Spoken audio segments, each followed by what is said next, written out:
Pasamos a la entrevista con el exministro de Gobernación, Carlos Benocal.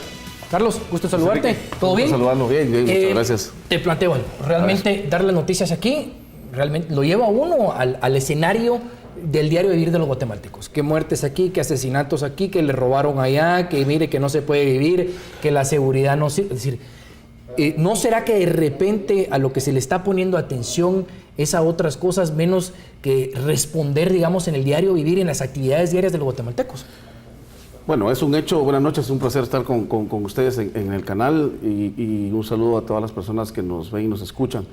Definitivamente creo que el tema de seguridad es un enorme reto para el Estado, para el país y para los gobiernos. Hay que entender y comprender que el reto pasa por varios niveles. Uno, lo que afecta a la ciudadanía, y es básicamente el delito cotidiano y callejero.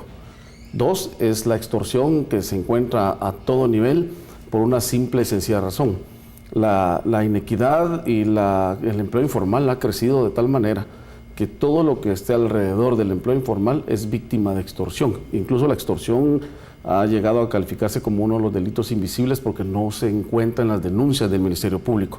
La gente, el tendero, la gente que vende su verdura, la gente que prepara sus alimentos de manera informal en las colonias y en varios lugares de los sectores del país, es víctima de extorsión de muy pequeña y evidentemente las empresas de mayor nivel. Hay empresas que pagan hasta millones de este delito por la extorsión. Esto es un fenómeno que ha crecido sustantivamente y que contrasta con el crecimiento de los investigadores en la policía y el Ministerio Público. Un dato muy claro para que la ciudadanía entienda por qué es que esto ocurre así, es que mientras el Ministerio Público recibe alrededor de 350,000 denuncias penales en sus oficinas, apenas entre el Ministerio Público y el Departamento de Investigación Criminal de la Policía rondan los 4,000 investigadores. Esto es imposible cuando se hacen las cuentas. Entonces, ¿y cómo escogen los casos? Porque si hay tan poca por mayor gente, impacto.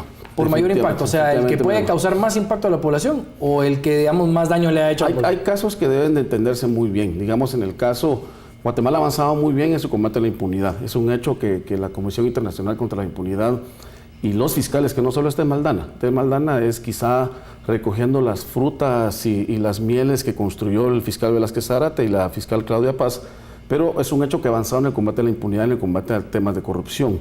El enorme rezago y desafío es en los delitos comunes.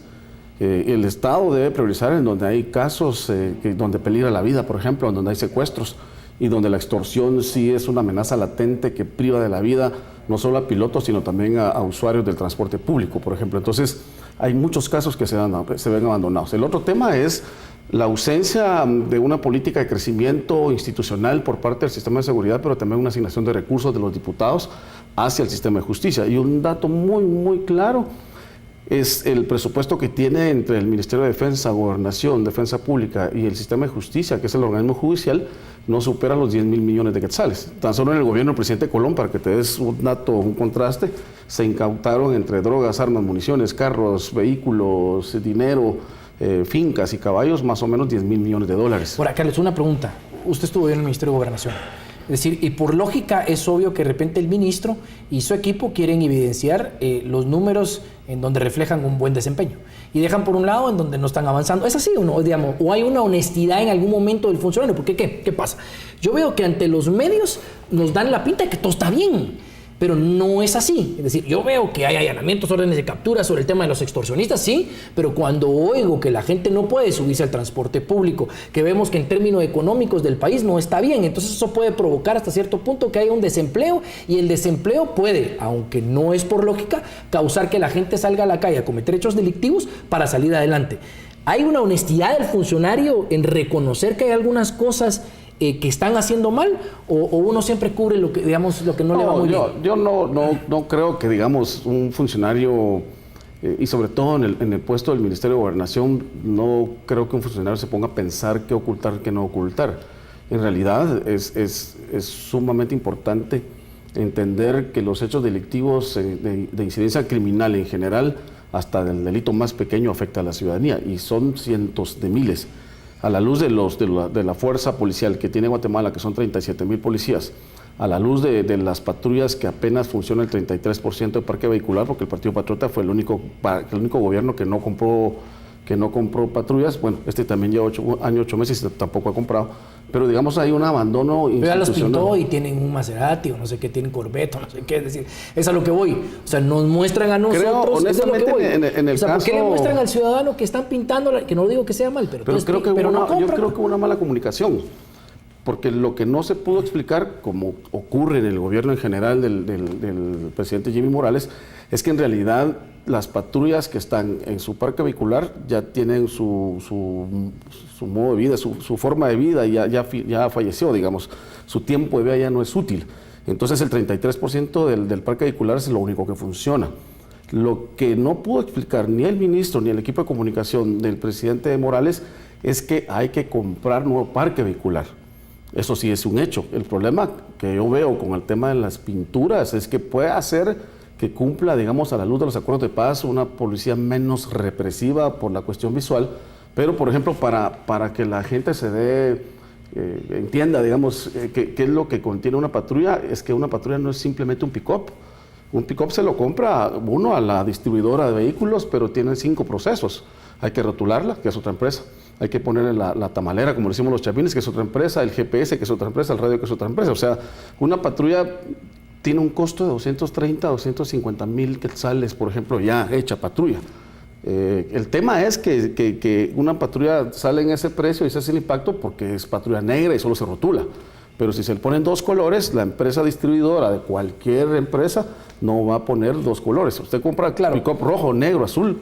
Carlos, en términos de comparación, que a veces no es muy buena, pero claro, en oposición, yo sé que usted ya no pertenece a la UNE. No, ya no, desde mayo. Pero fue ministro, digamos, de la UNE. Sí, claro. Y yo me recuerdo, y puedo estar confundido, el presidente Colón en algún momento sí mencionó y entró al juego de a ver quién decía menos días para resolventar el tema de la seguridad. Que uno dijo 100, el otro dijo 90, luego otro dijo 70. El Ministerio de Gobernación, sé que no fue el único, en el gobierno de la UNE, francamente, comparado con lo que está haciendo este gobierno, ¿fue mejor en términos de seguridad? ¿O es difícil compararlo? Yo creo que para empezar vamos a exponer lo propio, ¿no? En el gobierno de Colón, yo se lo he dicho a él, lo seguimos discutiendo, la semana pasada hablamos con él, básicamente se cometió un error y fueron los primeros 2 años de gobierno que tuvo 5 ministros. El primero falleció, los otros 4 fueron procesados por distintas causas, el último generó un impacto de ausencia de combustible y no hubo una atención estratégica de parte del gobierno. Luego se corrigió la plana, yo llegué como ministro de Gobernación y empezamos a tener datos muy puntuales, como por ejemplo la baja de la tasa de homicidios, que es ahora la tasa de homicidios más baja del Triángulo Norte, por ejemplo, que es posible que cierre este año entre 23 y 25 por cada 100,000 habitantes. ¿Qué ha hecho de bueno, digamos, el Estado y estos gobiernos y aún el gobierno del presidente Pérez Molina? Es que esta sistematización de investigación, esta investigación estratégica y esta investigación en casos de delitos de homicidios o delitos contra la vida ha continuado. Hay una relación importante entre investigadores policías e investigadores fiscales y fiscales del Ministerio Público que tiene, digamos, su valor importante. Hoy por hoy, por ejemplo, el tema Aldana se puede ir del Ministerio Público, pero la tasa de la baja de homicidios va a seguir funcionando porque ya la institucionalidad se dejó establecida, digamos. Eso es un avance. Otro avance es que creo que ya hay una sistematización o al menos una planificación de lo que se necesita en la fuerza pública. Regreso al caso nuestro, en los primeros 2 años del presidente Colón no hubo una planificación oportuna en la parte administrativa del ministerio y generó crisis en combustible, en compra de patrullas, municiones, armas, las raciones frías que los policías necesitan para Semana Santa, para Navidad y eventos. O sea, hubieron especiales. Complicaciones también. Hubo complicaciones y casos de corrupción. Y 2 ministros del presidente Colón estuvieron presos e investigados por la CICIG. ¿Recuerdan ustedes al exministro Salvador Gándara por el caso Fray Janes y Raúl Velázquez también por el caso de Mascana, del combustible? ¿Qué pasa con este proceso y en este gobierno en general, incluyendo el Ministerio de Gobernación? Hay una baja ejecución del recurso, hay un 33% en 8 meses que debería estar en 60% por lo menos. Claro. El recurso ahí está, los ministros tienen miedo de ejecutar, el presidente Morales se tapa, digamos, o se escuda en la Contraloría General de Cuentas diciendo que esta no deja que ejecute, cuando no es cierto.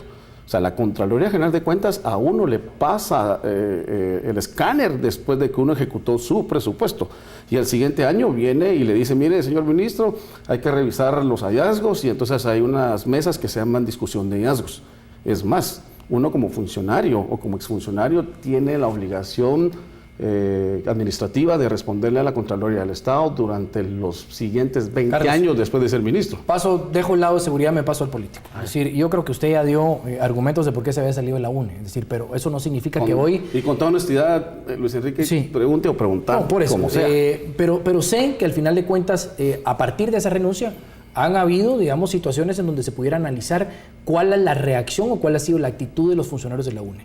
¿Es una oposición constructiva? ¿Es una oposición por molestar? ¿La actitud es la idónea? ¿El partido político nos puede traer esperanza a futuro, como bien lo establece? ¿Qué hay después de la renuncia? ¿Ha cambiado algo?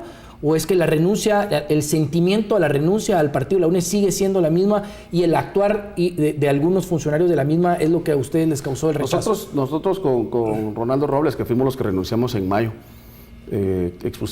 fuimos parte del Consejo Político e hicimos el programa de gobierno de la UNE en el contexto de la campaña. Dijimos 3 cosas fundamentales que siguen pasando. La primera es que la UNE no deja el caciquismo, no deja la parte de estructura vertical, no deja la dictadura de Sandra Torres. Segundo, nosotros siempre dijimos, y lo digo públicamente, siempre se lo dijimos a Sandra Torres en su cara, le entregamos varios documentos, le hicimos llegar varios documentos en donde se hacía ver la necesidad de establecer un partido político con demandas ciudadanas, que se comparara y que se plegara a las demandas ciudadanas, que era la necesidad de renovación de cuadros, democratización de cuadros, de transparencia dentro de los propios recursos de la Unidad Nacional de la Esperanza. Esto no ha ocurrido. Sandra Torres le sigue apostando a ser la próxima candidata y mi teoría, como cualquier guatemalteco tengo derecho a opinar, mi teoría es que ella podría llevar hacia el hoyo a la Unidad Nacional de la Esperanza. ¿Qué está pasando en otros niveles? Sigue siendo la misma historia. O sea, hay caciquismo dentro de los departamentos, en Alta Verapaz, en Huehuetenango, en San Marcos, en el departamento de Guatemala. Todavía los caciques existen dentro de la UNE y en todos los partidos políticos. Punto número 3. La bancada creo que sigue haciendo una oposición constructiva. Me parece que hay diputados que siguen haciendo un trabajo muy, muy honesto de oposición constructiva y orientadora. Hechos muy fundamentales, por ejemplo, creo que hay diputados como Orlando Blanco y como Carlos Barreda que siguen, y como Jairo Flores, que siguen analizando el presupuesto del país. Han puesto, digamos, en los temas nacionales la realidad sobre la situación aduanera y los ingresos. No son diputados que se oponen a la agenda política del Congreso y citan a los ministros como sí me lo hizo a mí el Patriota, por ejemplo, ¿no? Yo fui 23 meses, 14 días ministro de Gobernación y de los 23 meses estuve 13 meses interpelado por el Patriota. Y además de la interpelación tenía que ir a citaciones todos los días de parte de ellos. ¿Y que pedían? Plazas, ¿va? Plazas a cambio de que ya no fuéramos al Congreso. Entonces, en ese sentido, la UNE, si bien tiene 32 diputados, no todos son buenos. Y no todos son técnicamente preparados. Ahí hay, de los 32, habrá 5. Claro. 5 que están haciendo su chance y que son los que están sacándole la cara a la UNE. Pero en este momento, en esta coyuntura, tan ausente está el presidente Morales como tan ausente está Sandra Torres del liderazgo nacional. En una coyuntura muy complicada, muy compleja, que necesita liderazgos. Entonces, claro, los políticos ahorita están jugando a las escondidas. Los empresarios medio están apareciendo, pero este país necesita una agenda. No, y el aporte debe ser de todos, Carlos. De todos, por haber estado acá. Y es la verdad.